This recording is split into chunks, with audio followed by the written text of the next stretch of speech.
Bienvenidos. Nosotros somos el equipo 1. Está conformado por la compañera María Alejandra, Citlali, Leticia, Gustavo y su servidora.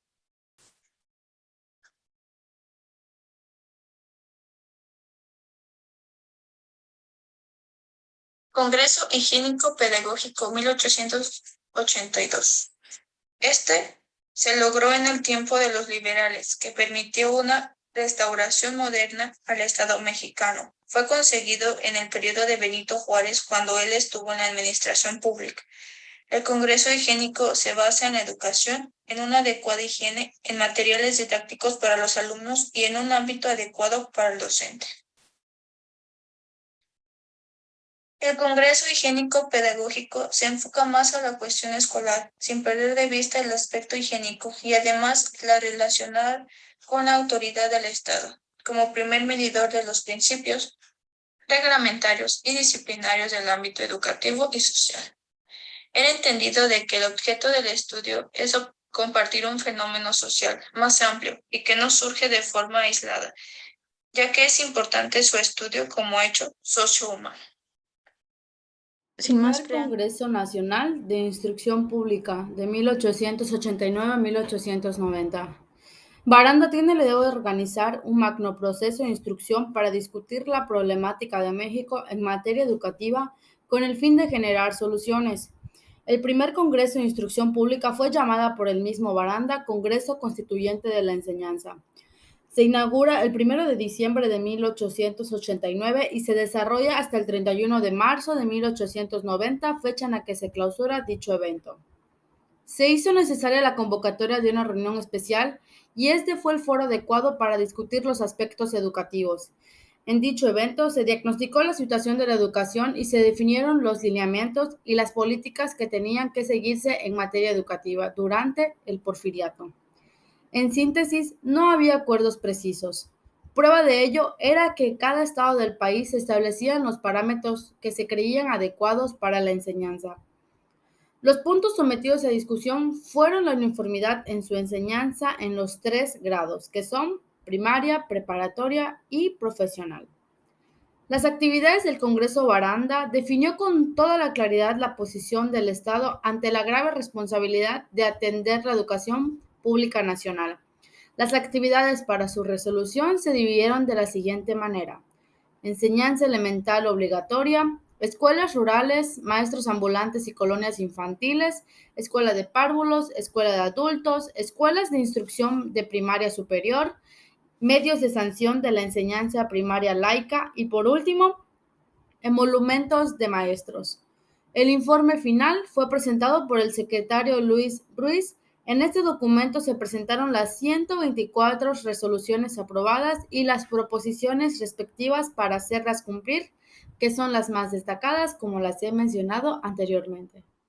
Hablando del segundo Congreso Nacional de Instrucción Pública, que fue similar al primero, sin embargo, en esta ocasión, en vez de 3 miembros encargados, fueron 5, dando inicio el 1 de diciembre de 1890 y culminando el 28 de febrero de 1891. Durante este periodo se realizaron 26 sesiones que en un principio habían sido previstas para celebrarse 2 por semana. En cambio, se hicieron 3 por semana, por lo que pudieron aprobar 83 conclusiones referentes al tema de la educación en México. En estas sesiones se abarcaron temas relevantes a cómo, dónde y quién debe enseñar. Para comenzar, considero importante mencionar que en este Congreso se aprobó la primaria elemental como obligatoria a partir de los 6 años y además de contar con sus vacunas correspondientes como requisito indispensable para poder entrar a la escuela. Introducieron los libros de texto como una de las principales herramientas para el aprendizaje, recalcando que estos libros deberían de ser claros y concisos. En ellos se encontrarían información resumida de la materia con el fin de servir como repaso o material de estudio para la preparación de un examen. En cuestión de los métodos, se concluyó que los procedimientos a implementar en las escuelas deberían de estar apegados a la normatividad y principios básicos de la educación, manteniendo la importancia de la higiene, metodología y, por supuesto, la disciplina. En las escuelas normales hablando del tema, se instruyó la orden de tener una escuela normal como mínimo en cada estado para la formación y capacitación de los docentes, los cuales cumplirían con 6 meses de prácticas para prepararse para el examen profesional.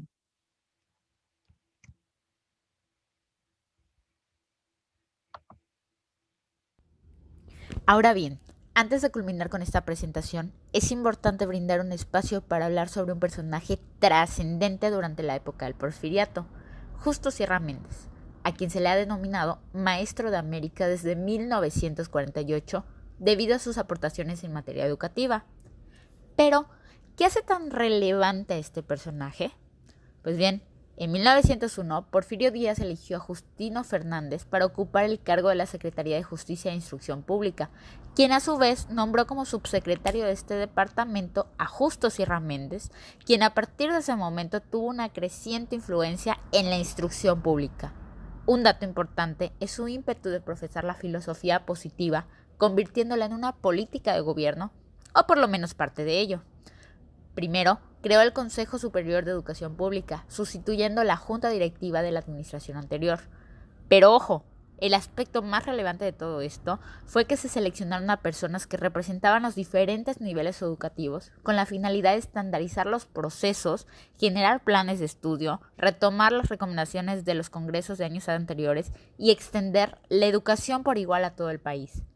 Y aunque la misión era bastante ambiciosa y no incluía la educación rural en estos planos, por lo menos resultaría una mayor población con mejor educación que en años anteriores. Años más tarde, se creó la Ley de 1905, la cual creaba una nueva Secretaría de Instrucción Pública y Bellas Artes, tarea que le fue adjudicada a este personaje tan importante, con el objeto de que la educación pública pudiera transmitirse en el sentido del servicio popular, cuestión que se ve reflejada años más tarde en 1908, cuando se establece que la educación sería laica, gratuita, estética e integral. El proyecto educativo de Justo Sierra fue sumamente amplio y podemos decir que no solo contribuyó a los fines perseguidos en aquella época en la esfera política y en la esfera educativa, sino que fueron hechos de tal trascendencia que hasta el día de hoy podemos darnos cuenta del impacto que tuvo pues todo este conjunto de hechos que denominamos como el proyecto educativo de Justo Sierra. Entre lo principal tenemos 3 aspectos. El primero es la Ley de Educación Primaria para el Distrito Federal y los territorios de 1908, donde se cambia el término de instrucción por el de educación, donde ésta debía ser integral, física, intelectual, moral y estética, pero también nacional. Esta última es sumamente relevante ya que se estudiaba la historia, la patria, la geografía mexicana, el civismo constitucional y a su vez pues contribuía a la imagen de un México liberal y progresista. También pues Justo Sierra auspició el Ateneo de la Juventud en 1909, que pues sabemos que esta fue la cuna de muchos pensadores, filósofos e intelectuales que también tuvieron amplias contribuciones al Estado mexicano. Y por último, pero no menos importante, la fundación de la Universidad Nacional Autónoma de México en 1910, cuando pues él fungía como la máxima institución educativa a nivel federal. La obra y el legado de Justo Sierra no solo puede percibirse en todos los logros que obtuvo durante su vida, sino también en un grupo de personas que fueron formadas e influenciadas por él. Los invitamos a que conozcan y a que investiguen acerca de estos personajes que fueron también bastante relevantes en la historia de nuestra nación. En primer lugar tenemos a José Vasconcelos, a Antonio Caso después y a Alfonso Reyes por último.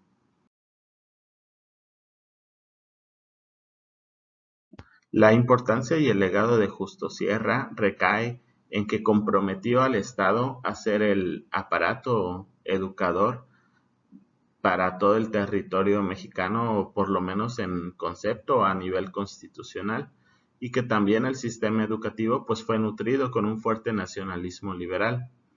A su vez, pues esta etapa es como una revolución social, puesto que pues hubieron cambios de paradigma en muchos ámbitos debido pues a las corrientes positivistas y todos los movimientos intelectuales surgidos en esa época. Mi conclusión. Debido al vínculo que se dio entre higiene y educación, fue fundamental para las consecuencias del proyecto sanitario del Estado porfiriano, para lo cual fue clave el papel de las autoridades del gobierno y con el interés mostrado. Se dio un avance y se puso en marcha los programas higiénicos y educativos en las escuelas. En conclusión, los políticos de la era porfiriana se obsesionaron por lograr la unificación nacional, impedida, en primer lugar, por la diversidad étnica del país. Por ello, era fundamental diluir las razas en una sola, que fuera la nacional. Para alcanzar este objetivo, durante muchísimos años se debatieron en diversas propuestas de colonización e inmigración. Durante el Porfiriato, la educación cobró gran importancia en México. El primer Congreso Nacional de Instrucción Pública se planteó la unificación del sistema educativo en el cual, a partir de la instrucción primaria, para integrar a la sociedad mexicana.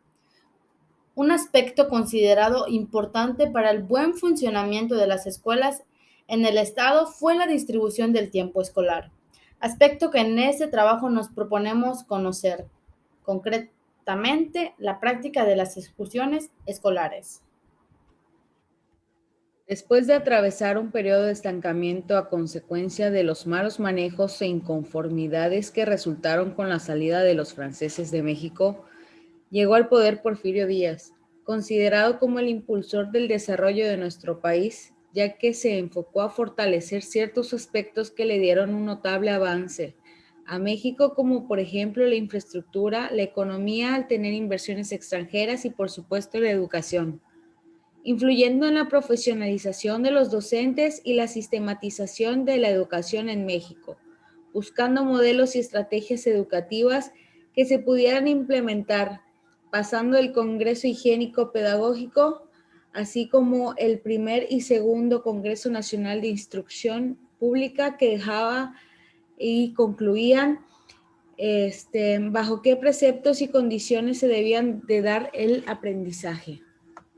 Si bien el sistema educativo mexicano actualmente es bastante criticable, para comprenderlo en su totalidad es necesario sumergirnos en esta época de finales del siglo XIX e inicios del XX, ¿no? Donde se gestaron las primeras pinceladas en la consolidación de un verdadero sistema educativo amplio, con fundamentos, ¿no? Donde pues aunque dentro del plan de Porfirio la educación pues jugaba un papel político en unificar a la nación, en darle una identidad nacionalista, sin duda pues sentó las bases de todo nuestro sistema actualmente, ¿no?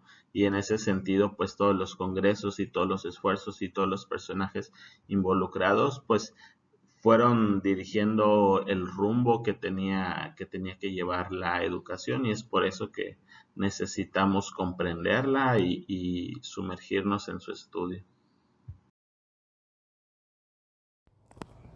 Pese a los retrocesos en materia de democracia y sacrificios de la clase obrera, que se vieron fuertemente reflejados durante la dictadura de Porfirio Díaz, debe hacerse el reconocimiento correspondiente a los avances en términos de infraestructura y comunicaciones, como es el caso de la llegada de los primeros ferrocarriles y la industria automotriz.